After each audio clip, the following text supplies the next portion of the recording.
Olá, boa noite a todos. Meu nome é Rafael Schrank Chagas, eu sou membro do Instituto Histórico e Geográfico de Jaguarão. Este é o programa Espaço Memorial, uma parceria entre o Instituto Histórico e Geográfico de Jaguarão e a Câmara Municipal de Vereadores. Este vídeo, na verdade, é uma segunda parte de um primeiro, que foi lançado algumas semanas atrás, onde eu expus, de maneira um pouco rápida, as origens, as raízes familiares do conselheiro Henrique Dávila. Naquele vídeo eu comecei tratando dos ancestrais e adentrei até o seu casamento em Jaguarão, mais ou menos na metade da década de 50 do século XIX. Porém, eu tenho que, enfim, começamos por esse ponto, né? Mas ainda um pouco antes, né? Em 1855, então, o comendador Henrique Dávila se forma na Faculdade de Direito de São Paulo, porém lá, já naquele momento, ele participa do gabinete do governo de São Paulo, onde poderíamos dizer que foi a primeira experiência política do conselheiro Henrique Dávila.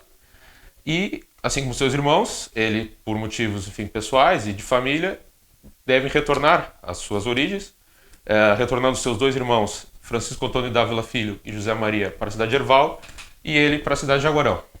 Só um adendo em relação ao seu irmão, José Maria Dávila, ele também, ou seja, se forma no Colégio Pedro II, retorna a Herval e desenvolve toda a sua carreira política, enfim, ocupou diversos cargos na chefia política somente na cidade de Herval, durante toda essa segunda metade do século XIX até o início do século XX. E ele é, na verdade, também o bisavô de um outro ilustre cidadão jaguarense, recentemente falecido, o dentista Dr. Vinícius Dávila. Enfim, retornando ao tema do conselheiro Henrique Dávila.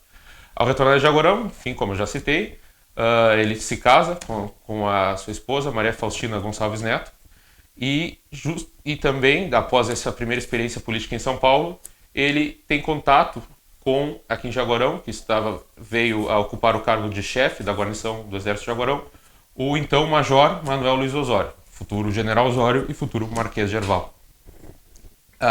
Nesse primeiro momento também ele monta sua banca de advogados, de advocacia, e começa a militar na imprensa escrita de Jaguarão, que era o meio mais comum da época, enfim, em todo o mundo, né, para a exposição das suas convicções políticas, tanto, por exemplo, do Partido Conservador e do Partido Liberal, que eram as duas facções políticas da época. Durante toda essa década de 50, tanto a nível nacional quanto local, há uma hegemonia clara do Partido Conservador, né? E aqui em Jaguarão ela ainda vai se alongar por alguns trechos da década de 60, de 1860, só tendo uma virada política na década de 70. Aí sim, o Partido Liberal fica como força hegemônica de 1870 até o fim da monarquia. Com esse primeiro contato com o General Osório, né, General Osório que já havia rompido com alguns conservadores do governo, e por isso, na verdade, também é enviado ao Jaguarão como uma forma de castigo por parte dos seus superiores. Aqui ele desenvolve a política e já em 1861 o Henrique Dávila assume uma banca na Assembleia Provincial.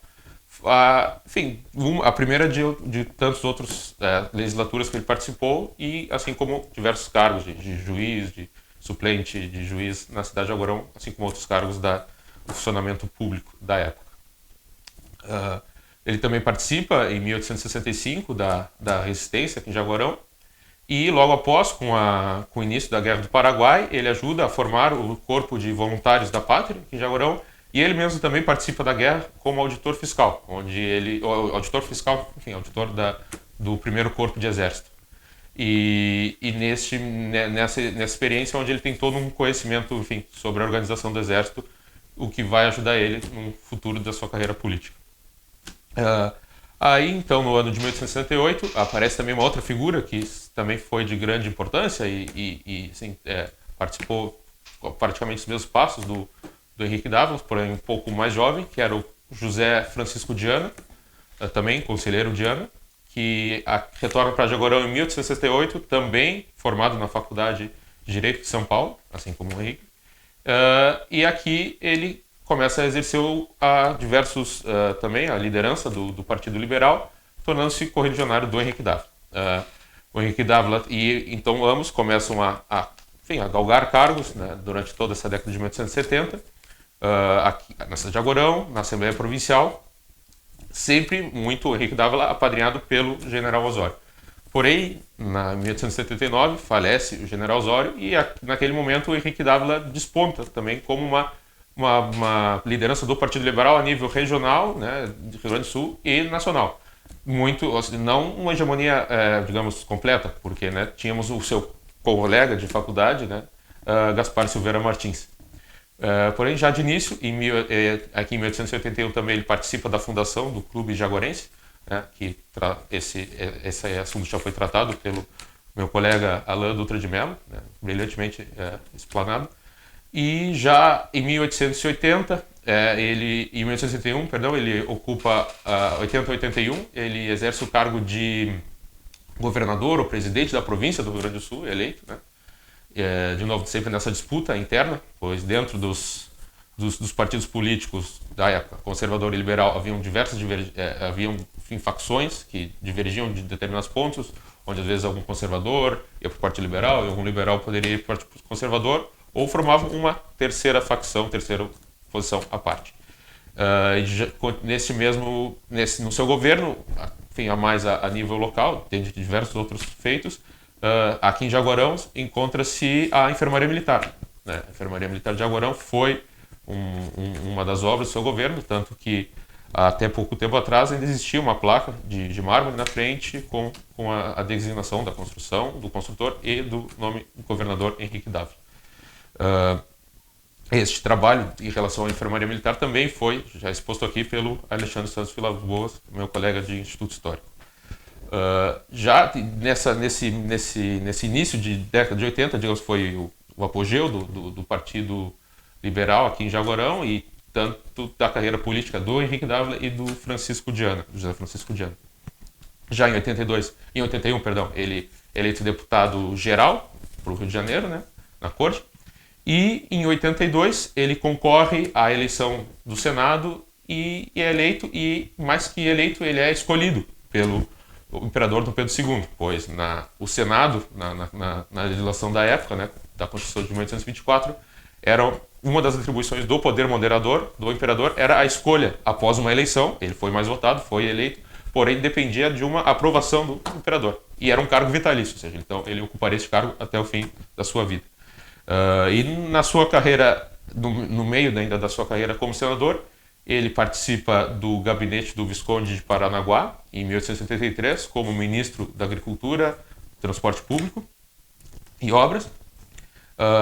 E uma das diversas suas bandeiras políticas na época está a desobstrução do canal do Sangradouro, da Lagoa Mirim, aqui do Rio Jaguarão, para facilitar, né, o transporte fluvial tanto comercial quanto militar, né, que ele acha, nos seus discursos, ele enfatiza que muito também Jaguarão ficou desguarnecida, estava ainda desguarnecida na época, né, mas na invasão Blanca, em 1875, né, foi demorado a resposta brasileira, naval, né.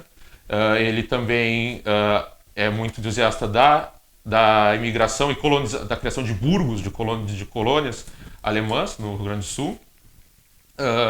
E também já no final do período monárquico, em 1889, ele é escolhido como governador do estado do Ceará. O Ceará que já tinha sido assolado por diversas secas e existia um grande projeto na época que ele o projeto já havia sido feito, porém ele encabeçou e lutou até o final, digamos, do período monárquico, que foi, e que depois se deu durante o período republicano, que foi a construção do açude de Quixadá, né, na região de Quixadá do estado do Ceará. Porém, antes ainda da queda da monarquia, ele retorna ao Rio de Janeiro e exerce o seu cargo de senador do Império até o dia 15 de novembro. E também, só para título de curiosidade, o José Francisco Diana também, neste momento, exercia o cargo de ministro das Relações Exteriores, ou dos Estrangeiros, como se diz à época, e foi responsável, entre outras pessoas, por organizar o baile da Ilha Fiscal, né, que foi o último evento da monarquia. Depois, o Henrique Dávila ainda vive por alguns anos, por mais aproximadamente 10, 12 anos, mas a partir de então ele se afastou da política, pois com a queda da monarquia se cria um monopólio do Partido Republicano e ele acaba não participando mais de nenhum cargo político e acaba sua vida relativamente pobre, por diversas razões. Este foi o vídeo. Espero que, enfim, tenha ajudado a elucidar um pouco e trazer à tona um pouco mais de uma figura jaguarense. Falei aqui diversas. E, enfim, por hoje é só. Muito obrigado.